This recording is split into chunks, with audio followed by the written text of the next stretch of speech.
Moi, je pense Alexis qu'il y a quand même quelqu'un qui a gardé une boussole, qui a pris la parole, c'était Dominique de Villepin. Et c'est étonnant, qui dit qu'il est prêt à voter pour ce Front populaire parce que l'urgence à ses yeux, bien sûr, l'urgence à ses yeux, c'est d'empêcher l'arrivée au pouvoir de l'extrême droite. Et le Rassemblement national n'en déplaise à beaucoup. C'est eux qui ont des candidats antisémites, qui ont d'ailleurs vu leur candidature retirée. C'est eux qui ont été accusés, prenons Éric Zemmour, pour des propos racistes. Éric Zemmour et pas au Rassemblement national. Je parle de l'extrême droite. Je parle de l'extrême droite. Stop, ça suffit, ce procès. Mais alors, est-ce que je peux dérouler? Parce que j'en ai ras-le-bol du procès en antisémitisme de la gauche. Parce que soi-disant, LFI serait antisémite. C'est faux. Non, LFI n'est pas antisémite, et c'est un parti anti-raciste et qui est contre l'antisémitisme. Bien sûr, c'est pour ça qu'ils n'arrivent pas à dire que le Hamas est un mouvement terroriste. Mais ça n'a rien à voir. Ils ont dit que le Hamas avait commis des crimes de guerre.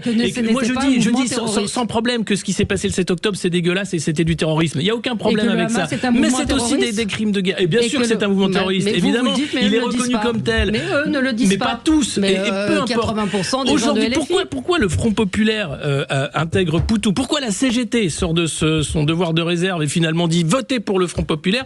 Parce qu'aujourd'hui, il y a une vraie question de son devoir de réserve, Alexis, depuis toujours. Enfin, c'est même plus un devoir de réserve les concernant. Certains disent on n'a jamais essayé. Si on a essayé, on sait ce que ça fait. C'est une faillite morale, c'est une faillite politique, c'est une faillite totale. Et c'est pour ça que le Front populaire arrive et que c'était pas dans les plans d'Emmanuel Macron dans cette dissolution. Il pensait que la gauche justement tiendrait sur cette base de dire il y a les intouchables, les Poutous, les LFistes, les insoumis, etc. Et puis la gauche de gouvernement. Eh ben, on peut dire bravo aux socialistes qui ont cette habitude. 81, Mitterrand, c'est la même chose.